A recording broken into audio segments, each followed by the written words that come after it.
j'espère que vous allez bien. Aujourd'hui je vais vous parler d'un film, mais pas de n'importe quel film. Je vais vous parler aujourd'hui du film que j'attendais le plus cette année, en tout cas depuis qu'il a été annoncé. Il s'agit donc du Zack Snyder's Justice League.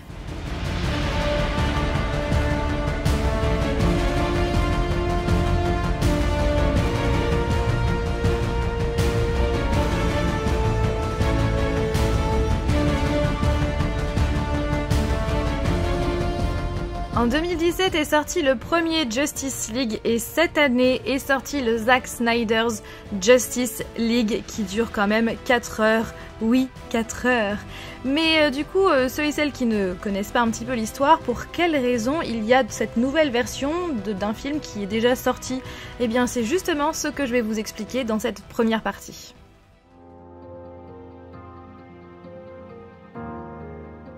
Initialement, Justice League est réalisé par Zack Snyder, qui a réalisé 300, Watchmen, Sucker Punch ou encore Man of Steel et Batman vs Superman, que des films que je vous conseille.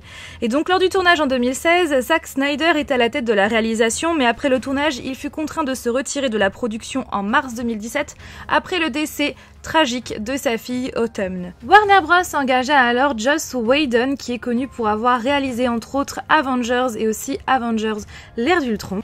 Warner Bros a donc demandé à Joss Whedon d'ajouter des scènes et d'apporter des changements, vraiment des gros changements au film qui a été initialement réalisé par Zack Snyder, d'où le fait que c'est vrai que quand on regarde le film Justice League, on ne voit pas on va dire la patte de Zack Snyder. Le film Justice League est donc sorti en 2017. Le public n'a pas été très convaincu, c'est vrai qu'il y a eu pas mal d'avis négatifs, ce qui n'a pas du tout été mon cas, mais on va revenir sur mon avis un petit peu plus tard dans la vidéo. Depuis la sortie de ce premier Justice League, de nombreuses scènes du film de Zack Snyder ont été dévoilées sur internet, attisant donc la curiosité des internautes, des fans de la licence et aussi de Zack Snyder. Et donc justement, ces fans voulaient absolument cette réalisation, la version de Zack Snyder. Les acteurs étaient également du même avis. Il y a même un hashtag qui a vu le jour sur Twitter, hashtag Release The Snyder Cut, qui fut en top tweet pendant quelques temps. C'est donc en mai 2020 que Zack Snyder annonça que son film initial allait être diffusé sous le nom de Zack Snyder's Justice League sur la plateforme de streaming de Warner Bros, donc prénommée HBO Max. Et donc voilà, ça y est, le film est enfin sorti. En France, il est disponible sur pas mal de plateformes depuis le 18 mars dernier. Donc vous pouvez le regarder sur Apple TV, sur Prime Video, sur Google Play, Canal VOD, sur Xbox, sur PlayStation également, sur YouTube, iTunes, Orange et aussi Rakuten TV. Donc pour le moment, le film est à l'achat. Il sera en location à partir du 31 mars prochain et courant de l'année, on pourra l'acheter en Blu-ray, DVD. J'ai trop hâte. Maintenant que je vous ai expliqué un petit peu tout ça, on va parler de mon avis. En 2017, j'avais adoré ce film. Vraiment, j'ai adoré. Ouais, j'avais adoré ce film, mais vraiment. Mais finalement, depuis que j'ai vu le Zack Snyder's Justice League, je dois vous avouer que le premier film paraît fade finalement à côté, même parfois sans queue ni tête, tellement il nous manque des informations dans ce premier film. Et ouais, je dois vous avouer que j'ai eu un véritable coup de cœur pour le Zack Snyder's Justice League. Vraiment un véritable coup de cœur. Je dirais même que c'est un chef-d'œuvre et selon moi, c'est vraiment l'un des meilleurs films de super-héros, MCU, DCU confondus. On voit vraiment la vision, le style, le talent de Zack Snyder s'exprimer dans ce film, que ce soit en termes d'image ou encore en termes de scénario. Justement en termes d'image, je dirais qu'on prend vraiment une claque visuelle, puisqu'on en prend plein les yeux du début jusqu'à la fin. Il y a des effets de couleurs, des effets numériques, il y a des ralentis également. La bande son aussi colle à certains personnages, puisque notamment pour Wonder Woman, quand elle fait certaines actions, on a la bande son que l'on retrouve dans son film, le premier Wonder Woman, et moi j'aime beaucoup ces petits rappels. Pour ma part, j'avais découvert Zack Snyder grâce au film Sucker Punch, que je vous conseille mais tellement, et c'est vrai qu'on voit que c'est le même réalisateur. Ce film est déconseillé aux moins de 18 ans, ce qui change des autres films de super-héros qui bien souvent, voire quasiment tout le temps, sont tout public. Là ce n'est pas le cas. C'est vrai que ce film montre justement qu'un film de super-héros peut être sombre et on a vraiment l'impression d'avoir affaire à un film pas du tout, pas fait pour le commerce en fait. C'est pas un film commercial. On voit que il est pas fait pour être commercial. Je sais pas comment vous expliquer ça. Mais j'espère que vous avez compris. L'écran, comme vous avez pu le voir, est en 4/3. C'est vrai que c'est un format qui n'est pas du tout adapté pour les télévisions. Zack Snyder est vraiment un très grand fan du format 4/3, qui est d'ailleurs le format IMAX au cinéma, et donc ce projet devait se faire en 4/3 depuis le début, et quand il a su que finalement son film n'allait pas sortir au cinéma mais sur plateforme de VOD, eh bien il a quand même continué sur sa lancée. Pour ma part ça ne m'a pas dérangé, mais je sais que beaucoup ont trouvé ça dérangeant, mais je trouve que justement ce côté 4/3 fait très film comme avant, ça rajoute du côté authentique, et je trouve que ça accentue encore plus le grain de l'image qui est quand même particulier, qui fait très rétro, comme si c'était une histoire qui s'était passée, qui avait été racontée. Enfin je sais pas comment vous expliquer, mais je trouve que ouais, ça rajoute de l'authenticité et que ça accentue le côté un peu rétro, et moi j'aime beaucoup. L'histoire est découpée en 6 parties, et c'est vrai que quand on se dit 4 heures, oh là là, qu'est-ce que ça va être long, non. Non, non, non, j'ai clairement pas vu passer les 4 heures tellement le film est vraiment bien équilibré, puisqu'il y a de l'action avec pas mal de scènes épiques, notamment à la fin, il y a du drame, de l'humour, de l'émotion, et tout ça c'est mélangé savamment, c'est vraiment extrêmement bien équilibré je dirais, c'est vraiment bien rythmé, et clairement on n'a pas le temps de s'ennuyer. Ce film là de 2021, je dirais aussi qu'il exploite ce qui a été survolé dans le film de 2017.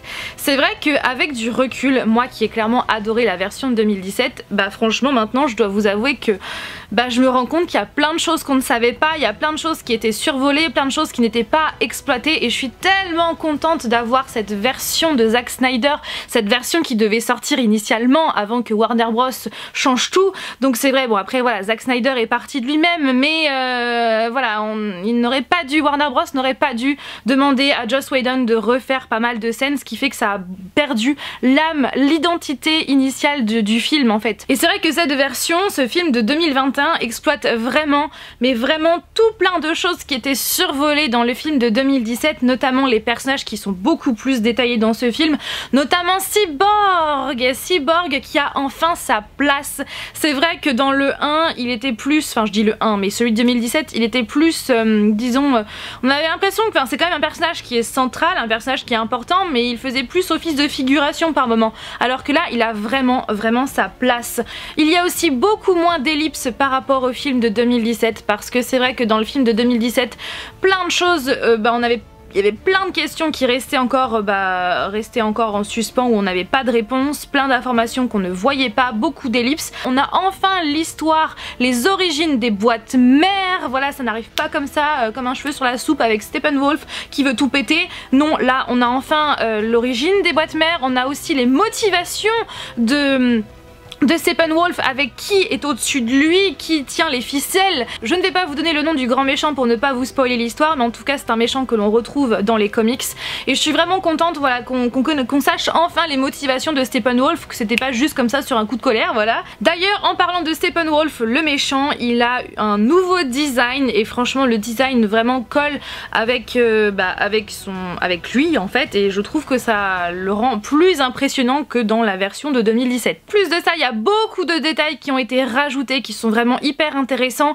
et justement il y a pas mal de détails qui tend la perche. Vous voyez, on a l'impression que Zack Snyder a rajouté pas mal de détails qui pourraient donner une potentielle suite. Alors ce qu'il faut savoir, c'est que Zack Snyder ne compte pas continuer le DCU, voilà, il ne veut pas continuer, mais c'est vrai qu'on a l'impression qu'il a quand même tendu des perches à Warner Bros pour voilà, allez, voilà, il y a matière à faire une suite, à faire plusieurs suites, donc voilà, prenez ou prenez pas, c'est comme vous voulez, mais quand même. C'est clair que pour ma part j'aimerais trop, parce que notamment on a l'apparition d'un personnage qui est un personnage quand même important dans les comics, donc c'est vrai qu'il y a plein de choses, et puis aussi les cauchemar apocalyptique de Batman, c'est vrai que ça serait trop bien que ça soit encore plus exploité. On a aussi la présence d'un certain Monsieur J, puisque oui, Jared Leto a fait quelques reshoots, puisqu'en septembre, je crois que c'était en septembre 2020, Zack Snyder pour son film, et eh bien il a fait de nouveaux plans, il a fait des reshoots, voilà, avec les acteurs, notamment avec Jared Leto qui fait une petite apparition, et ça fait vraiment plaisir.